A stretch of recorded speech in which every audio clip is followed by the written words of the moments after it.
Welcome to the Alex Salmond Show, where, with the starting gun fired in the UK general election, we look at how the political process has dealt with some issues beyond Brexit over the last 3 years. With the entire political bandwidth absorbed by Brexit, some MPs at Westminster have still managed to pursue issues close to the hearts of the people. Today, we look at animal rights and, in particular, Lucy's Law, which has regulated the sale of puppies. TV vet Mark Abraham explains how the campaign developed across the parties to make a legislative change and why that change makes a difference. We used every tool available and more to finally get this Lucy's Law over the line, which we achieved last year, and genuinely can't thank every parliamentarian, celebrity, member of the public enough for making that happen. But first, your views on our political pundits' take on the upcoming general election campaign. This is how our famous panel greeted the starting gun of the election. I predict an overall majority for the Conservatives, and the size of that majority is dependent on one binary question. Does he do a deal with the Brexit Party and Nigel Farage or not? If he does do a deal, big majority. If he doesn't, he'll scrape through. Let's consider the Conservatives are going to lose their seats in Scotland. They're going to lose quite a lot of seats in the south to the Lib Dems. It will possibly include the Uxbridge constituency occupied by the Prime Minister. You're not seriously forecasting the Prime Minister himself is in danger yeah, in this election? I think he is. I think they're going to lose seats in London. They're going to lose seats in the southwest. They're going to lose seats in Scotland. The question then, whether the mythical working class vote, the Brexit vote, up in the northeast and in the Midlands, they're going to come out, abandon Labour and go on to the Conservatives. Let's see. It's a massive gamble. I think at the end we'll get two positive results from the point of view of the SNP. We'll get a big increase in seats and we'll get a mandate for a new independence referendum. And now for your responses to the programme. Terry says Peter Oborne is excellent. Never really saw much of him before, I must admit. His balance, insight and manner are refreshing. Perhaps a show of his own is coming. Perhaps it is, Terry. And then Donald Gillis says, hello, Alec. Looking forward to your insight on the political shambles that is Brexit. And James Grieve, on something of the same theme, says, great show again. We're on the Titanic and we need a lifeboat. Lynn Hardbattle said, Scotland's Christmas, referring to the Christmas election, the best present ever, get rid of Westminster. And finally, from Ruthie Dixon, no fan of the Prime Minister, she says, backdoor Boris. Boris Johnson is scared of Scotland and our people. He runs away every time he's in our country. But from the Brexit Christmas election, back to an issue which has been progressed this year despite the domination of the European debate. Cruelty to animals is an issue close to the hearts of MPs' constituents, and therefore is one of the relatively few issues which can fill even Westminster Hall, the subsidiary chamber of the House of Commons which specialises in backbench debates. Tasmina now charts the progress of Lucy's Law through the debates in Westminster Hall to the House of Lords to its legislative introduction in the House of Commons. Now, the Westminster Parliament has been dissolved for the general election and the Northern Ireland Assembly remains in abeyance. This means that the only parliaments currently in operation in the United Kingdom are the National Assembly in Wales and the Scottish Parliament in Edinburgh. At Westminster, there are no members of Parliament, merely candidates being lined up by the various parties for individual constituencies. Cynics will say, of course, that the Westminster Parliament has actually been out of operation for some time, being totally deadlocked and absorbed by Brexit. That is certainly how it's been reported. However, it is not altogether the reality. In today's show, we feature a cross-party initiative which has brought forward remarkable legislative success on a subject which means a great deal to millions of people: cruelty to animals. This is how the then MPs across the parties broke through the fog of Brexit to jointly achieve stricter regulation of the sale of puppies, otherwise known as Lucy's Law, which will now come into effect next April. Puppy smuggling at heart is an industry perpetrated by people motivated purely by money. They can make up to an incredible £35,000 per week illegally transporting puppies through our borders to be sold on unsuspecting dog lovers in the UK. And the root cause of puppy smuggling seems to indeed be the ease with which gangs can abuse the pet travel scheme that operates across Europe, otherwise known as PETS. I thank the honourable gentleman for giving way, and he rightly identifies the large sums of money to be made by either individuals or organised crime. And don't they make a very fine cost-benefit calculation? And therefore, doesn't that reinforce the need put by a whole number of animal charities in order to actually raise the penalties for maltreating animals, and also confiscation of vehicles, so that this no longer is a paying business? This is a matter for people in the street who care that the animal they bring into their homes to become a part of their family is an animal that has been cared for. I am in support of making life impossible for those flouting the rules with no regard for welfare, and that's why I'm here today, to support the honourable gentleman and everybody else for the very same reason.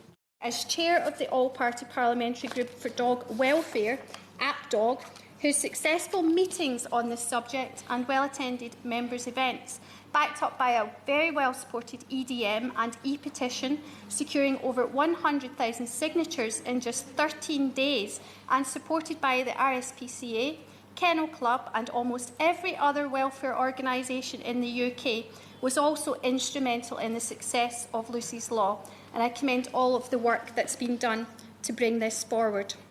My Lords, I'm concerned that this legislation will not come into force until 2020, and I hear what the Minister has said about that. But I would like to press the Minister on why this cannot be done sooner. Christmas comes between now and April 2020, and many families may succumb to the pressure to provide a kitten or a puppy for Christmas. It would be much better if pet shops were not able to display kittens or puppies in the run-up to Christmas, thus avoiding unnecessary misery and suffering. A new pet for Christmas is often followed by possible abandonment in January. This legislation is important because it puts into place Lucy's Law. It establishes a ban on the commercial third-party sales of puppies and kittens under 6 months of age in England, a ban that's been called for by committed campaigners and has overwhelming public support. This is a positive step forward in cracking down on unscrupulous breeders and tackling the scourge of puppy smuggling. Alex spoke to one of the parliamentary organisers of the initiative, Lisa Cameron. Lisa, welcome back to the Alex Salmond Show. Thank you very much. Now, this idea that Brexit is crowding out the parliamentary agenda, has that made it difficult for members of Parliament to represent the causes that they normally would do by parliamentary activity? I think in many ways it has. However, there have been opportunities to take forward, given that the government has had to bring forward bills, I think, where there's cross-party engagement and consensus, and particularly in relation to animal welfare, on Lucy's Law, which is the ban on third-party puppy sales in pet shops and through puppy farmers. So what you're saying is that because the government consumed by this epic parliamentary battle on Brexit, the other legislation has tended to be consensual, and that's provided an opportunity, in a strange way, additional opportunity for members of Parliament to bring forward their own agenda. Yeah, I think it has, and we've really capitalised on that. As I say, we had massive success with Lucy's Law. We also had Finn's Law brought through, which is to protect service dogs and to make sure that animals who are in service, if they're attacked, that there is a law where those who perpetrate that can be held responsible and accountable. So animal welfare, both domestically and indeed internationally, has been one of your key campaigns as a campaigning member of Parliament.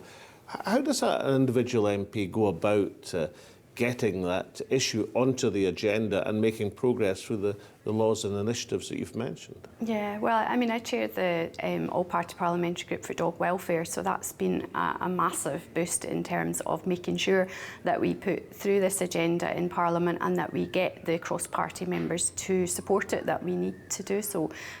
So I honestly think in Parliament over the past couple of years, although the agenda hasn't been as full as perhaps the government would have liked, we have been able to capitalise on that, and that's been fantastic for animal welfare right across the United Kingdom.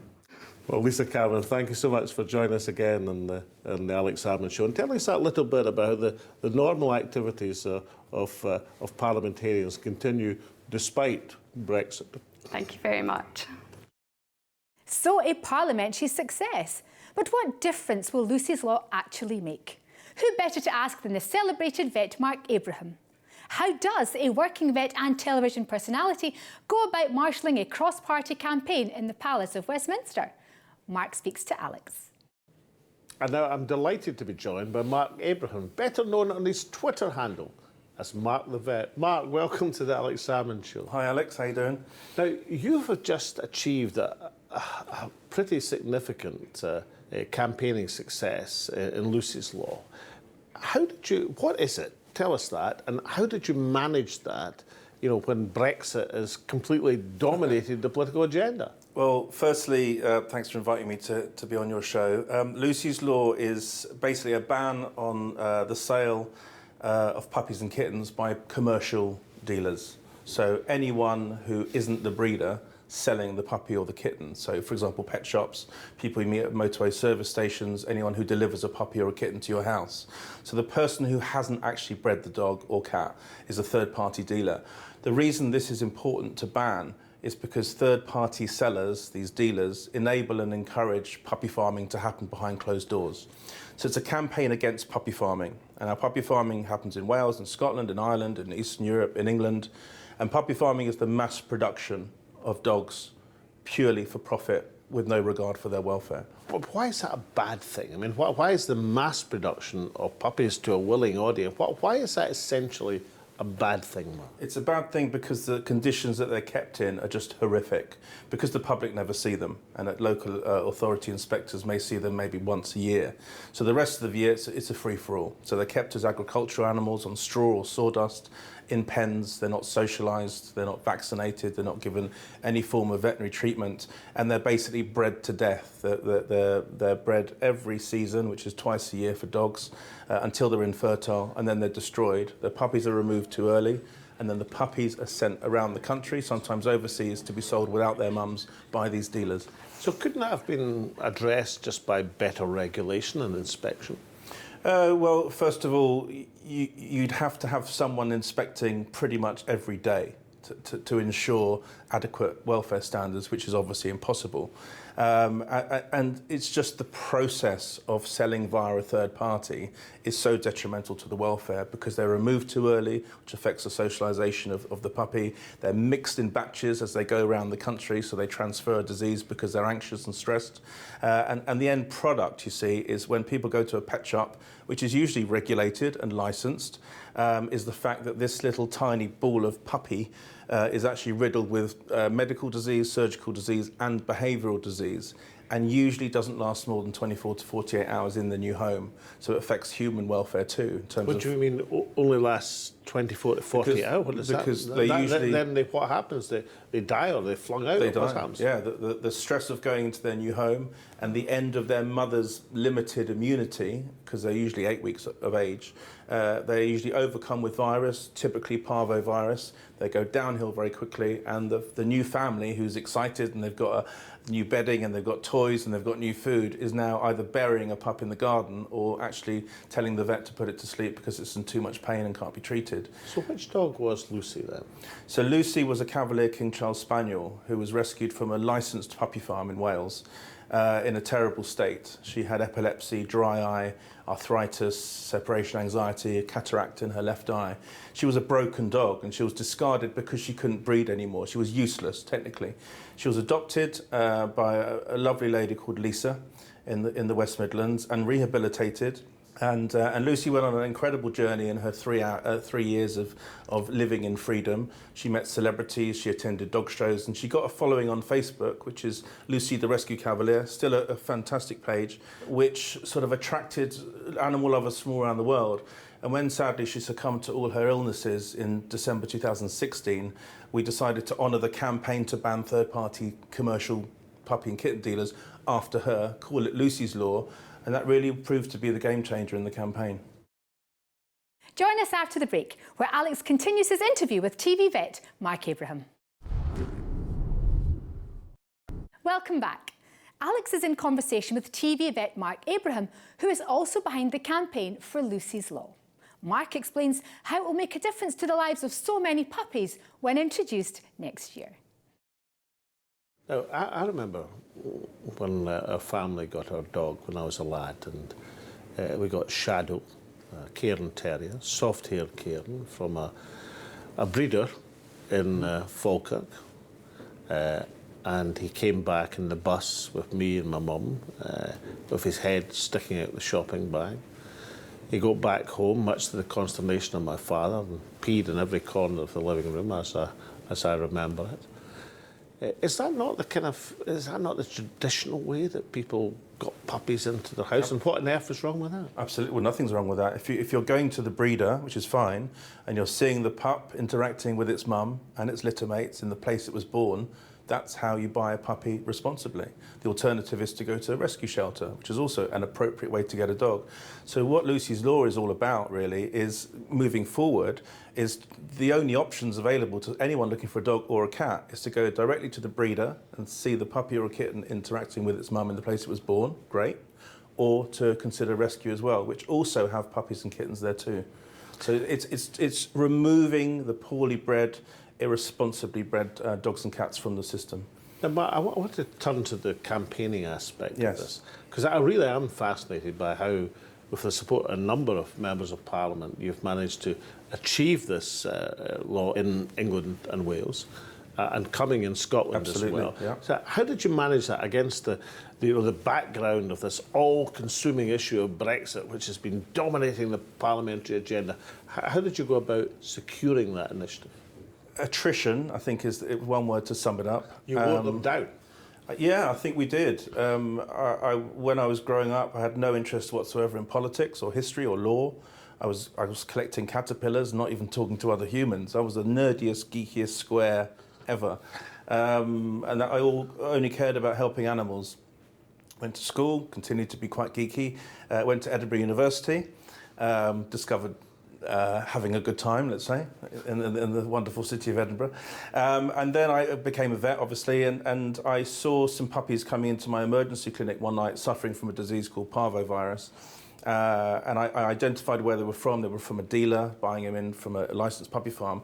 And that was the spark that ignited me. I then started doing awareness dog shows, because I was doing a lot of TV work at the time with Paul O'Grady and This Morning. So I had a media profile. I was doing dog shows called Pup Aid, which started in Brighton, where I live, and then I moved to London. Ricky Gervais, Rachel Riley, Sue Perkins, all these celebrities came on board to support raising the profile, but it wasn't enough. So I started to go to Westminster to find out if there was more I could do. I met some phenomenal parliamentarians, many SMPs, Paul Moynihan, Lisa Cameron, Martin Day, Tommy Shepherd, really influential for my campaign. And it was cross-party, so Caroline Lucas, Zach Goldsmith, Ross Thompson as well. Some really committed animal welfare-focused parliamentarians. And we just carried on campaigning with rallies and events and drop-ins and every parliamentary tool in the toolbox which was accessible to campaigners. And did you find that a concern for animal welfare kind of transcended our politics? Because you couldn't think of two more disparate MPs than the ones you've mentioned. The Ross Thompson, sure. A kind of Johnstonite Tory from Aberdeen, and Tommy Shepherd, a left-wing Scottish nationalist from Edinburgh. I mean, these are quite disparate people, but they were both shared a concern for animal welfare. I couldn't agree more. It's been a phenomenal cross-party effort, and Labour as well. Rob Flello, when he was in Westminster, was hugely influential. Sue Hayman on the shadow front bench. It was an amazing filter, actually, of taking away all the other stuff, if you like, and just focusing on something that people could unite around and push forward and finally get over the line. And it's thanks to Michael Gove, who was the minister responsible for passing Lucy's Law in England, Leslie Griffiths, obviously, in Wales, and Mary Goujon in the Scottish Parliament. So when you identify your, how shall I put it, your fellow travellers as MPs, so do you get them all together in a room and you say, look, get your politics out here. This is the animal welfare. This is Lucy's Law's meeting. In a way, but the lobbying was so intense when we finally got it through. We had an e-petition. Actually, we did two. We lost our first one in 2014. We got the second 100,000 in 2018. It took 13 days. I mean, it was insane how popular this became. And it wasn't just popular in Westminster cross-party, it was popular with celebrities, it was popular with the public. So we kind of covered every single angle and almost made it unbearable not to pass Lucy's Law. And also it was important to provide evidence. One of the clinchers as well was setting up an APPG from scratch. So I'm the secretariat of of all-party parliamentary group. Correct. And I set up the APPG for dog welfare, and we were able to invite in organisations that were trying to fight and sabotage and block what we were doing and kind of out them. So again, Lisa's the chair, Lisa Cameron is the chair of the APPG, and many SNP members are part of that too. So as I said, we used every tool available and more to finally get this Lucy's Law over the line, which we achieved last year, and genuinely can't thank every parliamentarian, celebrity, member of the public enough for making that happen. And you know, I remember back in the day, you know, when people used to do phone banks, and you'd go into the members' lobby of the House of Commons, and if there was an issue, for example, concerning Greenpeace, you know, which I was a supporter of, then immediately you made a statement or a speech, the entire message board would light up with phone messages. But now, of course, your campaign will be largely in the social media as you tried to persuade the honourable members to come on to your side. So what was the kind of carry forward in the social media? I mean, you said to them, well, listen, we've got, you know, several 100,000 followers here waiting to see what you're going to say. It's a really good point. I mean, yeah, you've got the sort of the three-dimensional meeting MPs in Westminster, and I must have been to Westminster over 300 times in the last 6 years, every day off from work. So I was still a practicing vet the whole time. But two-dimensionally on social media, incredibly powerful. To have a hashtag at the end, like Lucy's Law, very shareable, very memorable. I'm not one for entertaining trolls. I tend to mute or just ignore. I don't even block, because then they know you've wasted a millisecond of your life thinking about them. Sensible advice to many celebrities, if I may say so. Absolutely. But what our philosophy, and it wasn't just me doing it, it was a small coalition of campaigners, all doing it in our spare time, was to pour praise on the good parliamentarians, and I mean good by the ones who supported. And I think if you're getting retweeted and shared by mine, PupAid, Cariad, all these accounts, plus my all-party parliamentary group for dog welfare, other MPs will see that and they want to be a part of it. And we always made Lucy's Law completely inclusive, whether you were working in Westminster or living in Australia. Everyone was welcome to be a part of Lucy's Law. So it became a movement that we had very cool celebrities, you know, relevant celebrities, Ricky Gervais and Brian May and Rachel Riley. So it became this sort of group on so many different levels, influencing and being attractive to so many different demographics, that I think it became quite hard not to want to be a part of. And everyone was welcome. So it just escalated and just got bigger and bigger and more powerful, and was a phenomenal project really to lead. And so you've got Lucy's Law, yeah, going through the Statute Book of Westminster. It's in the programme for government for the Scottish Parliament, so that's it secures it there. So what's next for campaigning? Well, two things actually. Tell me, firstly, how we will be able to know that Lucy's Law is being effective. You know, what the difference it will make, and secondly, what's next? I think we'll know what a difference it makes because there'll just be a reduction in puppies entering veterinary surgeries with problems. I think we'll also have a reduction in dogs with social problems and behavioural problems because they've been well adjusted and properly socialised as puppies, and that goes for kittens too. We're also, in terms of raising awareness about Lucy's Law, I'm working with DEFRA now to, you know, on an awareness campaign that will come out in the spring, because it's already in law, but it hasn't been, activated yet, I suppose, until the 6th of April. So there's going to be a huge awareness campaign around that to make sure that when the law comes in, it works, which is obviously very important and people know about it. And next for me is there's many other animal welfare campaigns I'm involved with, and it's a privilege and an honour really to help other campaigns, either to give advice or to represent them or just to be on the phone for an hour and just giving some tips on what to do next. Are you going to encapsulate this in a book, I understand? It's funny you should say that. But yeah, I am writing a book which is all about Lucy's Law, and it'll be full of campaigning tips as well. But it'll be how we did it, from having no resources, no background in law, no background in politics, to changing the law in 3 different countries and effectively securing the best start in life for the UK's dogs and cats, not just now, but well into the future. Well, congratulations to you. And in order to toast your success, I'm able to present you with the Alex Salmond Quake. Now, the dose quite simple. You're whiskey in the Quake. There's a graduate of Edinburgh University, you'll know what I'm talking about. Only Scotch, nothing else works. And then you pass it around all your animal welfare campaigners. And will you accept an official Lucy's Law campaign rosette? Thank you. This is one of the best rosettes I've ever had. There you go, cross-party, and it represents animal welfare, positive change for animals, and one of the most important pieces of legislation this country's ever seen. I'll wear it with pride. Thank you, sir. Thank you. Anyone following UK politics over the last 3 years would be forgiven for believing it has been the ultimate one-trick pony. Successive Brexit deadlines, knife-edge parliamentary votes, the fall of 2 prime ministers, the unlawful proroguing of Parliament, and finally, the first winter election since February 1974. The astonishing twists and turns of the Brexit melodrama have consumed the papers and dominated online and TV coverage. However, all is not as it seems.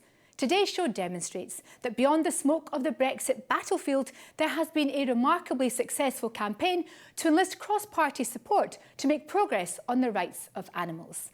It may not be the issue which tops any party's manifesto, but it is one which matters to many millions of people. The story of Lucy's Law shows that there is political life beyond Brexit. Next week, we move from a country entering a general election campaign to a country just finishing one.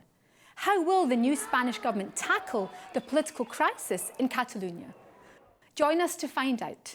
But until then, from Alex and I and all at the show is goodbye for now, and we hope to see you then.